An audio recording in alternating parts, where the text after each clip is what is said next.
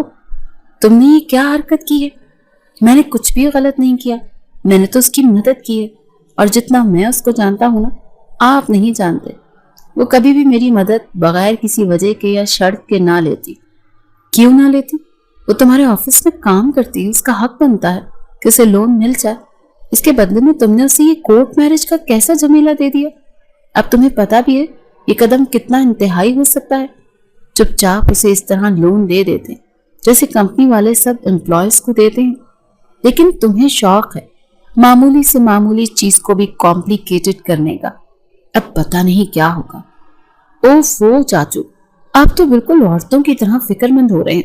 عورتوں کی طرح نہیں، لیکن ان لوگوں کا کوئی سربراہ نہیں ہے۔ اگر اس شخص کو کچھ ہو گیا تو اکیلی ہو جائیں گے۔ اگر ان کی سربراہی کا اتنا ہی خوف ہے تو جس وقت میں ضرورت تھی ایک اچھے سربراہ کی، مضبوط سہارے کی، تب آپ پیچھے کیوں ہٹے؟ اس بات کا جواب تم جا کر نا اپنے والد صاحب سے لینا، جنہیں اسٹیٹس زیادہ اہم تھا، میری محبت نہیں، جو آج تک میرے نام پر بیٹھی، اپنے وعدے کی سچی نکلی۔ اور میں تو کسی بھی وعدے کا، کسی بھی بات کا پاس نہیں رکھ سکا۔ عالم شاہ کی اس بات پر دارم شاہ نے ان کی آنکھوں میں درد دیکھا تھا۔ ان کی پہلی محبت دانیہ کی پھپھو تھی، جسے وہ آج تک دل میں بسا کر بیٹھے تھے۔ آج اچانک جب ان کے بھائی کی زیادہ طبیعت خراب ہوئی تھی، وہ ڈاکٹر کو لے کر آ رہی تھی، رکشے میں جب عالم شاہ نے اس عورت کو دیکھا تو دیکھتا ہی رہ گیا۔ آج بھی ویسی ہی کشش تھی جیسے جوانی کے دنوں میں ہوا کرتی تھی۔ عالم شاہ نے اسی معصوم صورت اور خوبصورتی پر تو دل ہار بیٹھا تھا، لیکن ان کو پریشانی میں گھلتے دیکھا تو فوراً سے اسے اپنے لوگوں کو الرٹ کیا۔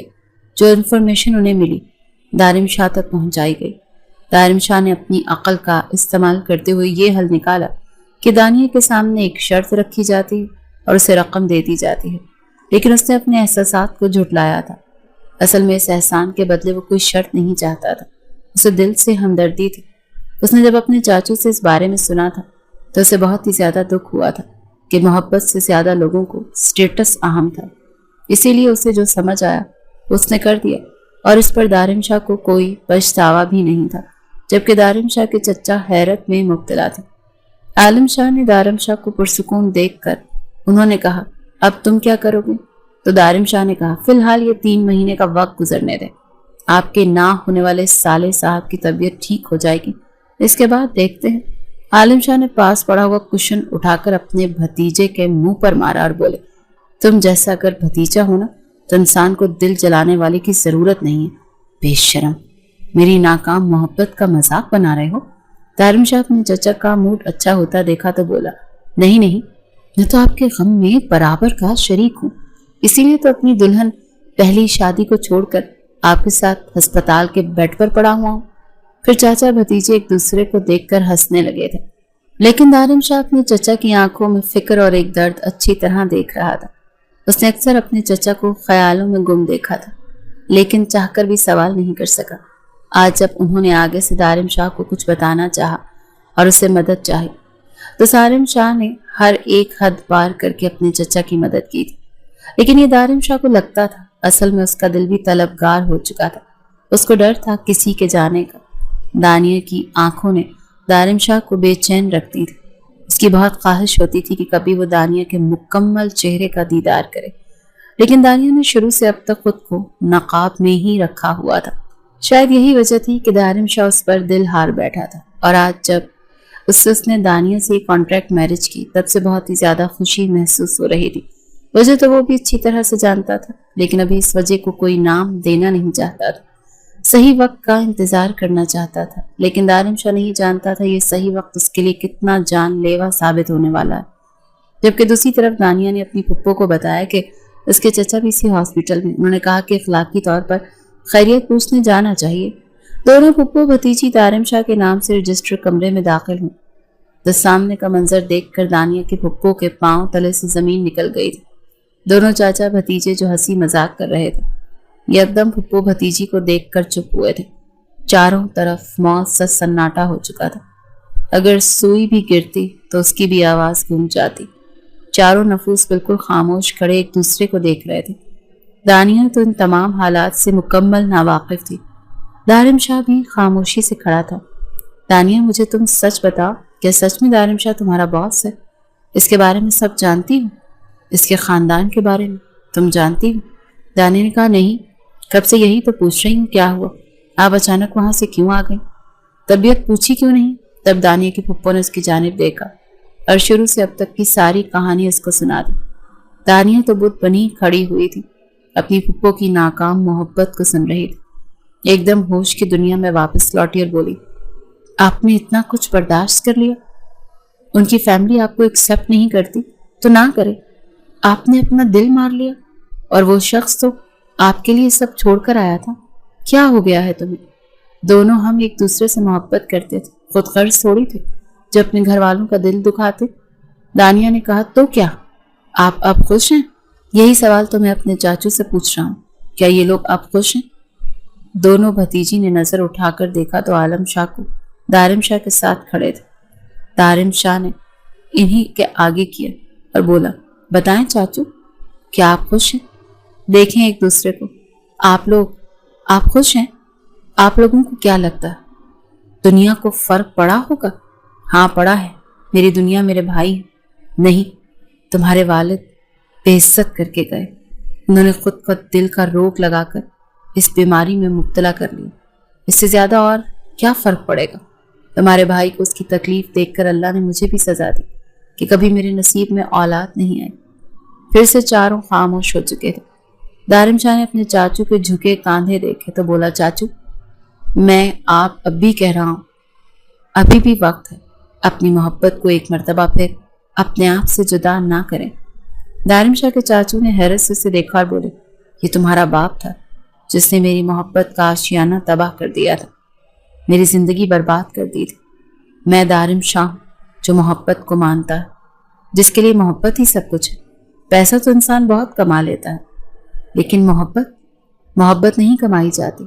آپ دیکھیں، خود کو دیکھیں، آپ کے پاس اربوں کی جائیداد، اتنی دولت کہ اس کا حساب بھی نہیں لگا سکتے، لیکن آپ خوش ہی نہیں۔ کیوں؟ محبوب ضروری ہے زندگی گزارنے کے لیے، خوش رہنے کے لیے۔ اب بھی اگر آپ نہ سمجھیں تو آپ سچ میں پھر خسارے میں ہیں۔ دانیہ نے دارم کی بات پوری ہونے کے بعد اپنی پھپھو سے کہا، سر جو باتیں کہہ رہے ہیں وہ بالکل ٹھیک کہہ رہے ہیں، دنیا کی فکر ہے، لیکن آپ لوگوں نے اپنے بارے میں سوچا نہیں، اور آپ نے بہت غلط کیا۔ زندگی ایک مرتبہ ملتی ہے، پھر بھی محبت پھر سے آپ لوگوں کو موقع دینا چاہتی ہے، جو آپ لوگوں کا فیصلہ ہم کیا کر سکتے۔ دنیا یہ بات کہہ کر دارم شاہ کو بازو پکڑ کر وہاں سے لے گئے۔ خاموش کھڑے عالم شاہ نیچے کی جانب جھک کر انہوں نے مقابل کا ہاتھ تھام لیا، خود ہی مسکرا کر ان کی جانب دیکھتے ہوئے بولے، آج بھی تمہارے ہاتھ کانپتے ہیں میرے قریب آنے پر؟ بتاؤ، میں تم سے پوچھ رہا ہوں، اس بار بھی واپس چلا جاؤں؟ مجھے کہنا چھوڑ دو، میں تھک گیا ہوں یہ سوال کرتے ہوئے۔ ان کی آنکھوں سے بہت سے آنسو ٹوٹ کر فرش پر گرے تھے۔ تبھی مقابل نے ان کے سر پر سر رکھ دیا تھا۔ ایک مرتبہ پہلے دونوں ایک دوسرے کو کھو کر روئے تھے، اور آج ایک دوسرے کو حاصل کر کے رو رہے تھے۔ شاید ہی محبت۔ دور کھڑے نفوس یہ منظر دیکھتے مسکرائے۔ یکدم دانیہ دارم شاہ کی طرف پلٹی تو اس کا نقاب ڈھیلا ہو کر گر گیا، اور دارم شاہ مکمل حسن دیکھ کر ایک پل کے لیے مبہوت ہو گیا۔ دانیہ دارم شاہ کو سن کر دیکھا تو بولی، سر آپ کھڑے کھڑے سو گئے ہیں کیا؟ دارم نے مسکرا کر کہا، نہیں، میں اپنی بیوی کا مکمل حسن دیکھ کر تھوڑا سا مدہوش ہو گیا ہوں۔ جبکہ بیوی لفظ پر دانیہ کی بڑی آنکھیں اور بھی بڑی ہو گئی تھیں۔ دارم شاہ نے یہ بات کہتے ہوئے دانیہ کی ویسٹ پر ہاتھ رکھا اور اسے خود سے قریب کرتے دانیہ کی پیشانی کو بوسا لیا تھا۔ دانیہ ایک انجانے احساس کے تحت اپنی آنکھیں بند کر گئی تھی۔ دونوں کے دلوں کو قرار مل گیا تھا۔ دانیہ نے دارم شاہ سے فاصلہ بناتے ہوئے کہا، کیا میرے مقدر میں بھی ہمیشہ کے لیے محبت آئے گی یا چند لمحوں کی قربت؟ تبھی دارم شاہ نے دانیہ کو خود سے قریب کرتے ہوئے کہا، تمہارا شوہر عالم شاہ کا خون ہے، انہوں نے محبت نہیں چھوڑی، میں کیسے چھوڑ سکتا ہوں؟ اب ہمیشہ اپنی محبت کے ساتھ رہوں گا۔ یہ بات کہتے ہوئے دارم شاہ نے اندر کی جانب دیکھا تھا۔ دو بھٹکے ہوئے راہی جو کہ ایک دوسرے کو دیکھتے ہوئے جانے کیا کیا باتیں کر رہے تھے۔ دانیہ نے بھی مسکرا کر اپنی آنکھیں مودی اور سر دارم شاہ کے سینے پر رکھ دیا تھا۔ دارم شاہ نے اپنے بازوں کا حصار بنایا اور سرگوشی کی، میں محبت کے لیے ساری دنیا سے لڑ جانے کا ارادہ رکھتا ہوں۔ دانیہ، دارم شاہ، میرا ساتھ دو گی نا؟ دانیہ نے اپنے سر اس بات میں ہلا کر دارم شاہ کی محبت کو مان بخشا تھا۔ زندگی واقعی ان پر مسکرا گئی تھی۔ اس وقت بہت سی مسکراہٹ اس فارم ہاؤس کی رونق بنی ہوئی تھی۔ دانیہ کی پھپھو اپنے بیٹے کے ساتھ بیٹھی ہوئی کھیل رہی تھی، جبکہ دانیہ اپنی چھوٹی سی بیٹی کے ساتھ بیٹھ کر فٹ بال سے کھیل رہی تھی۔ دارم شاہ اور عالم شاہ خاموشی سے بیٹھے ہوئے چائے پی رہے تھے۔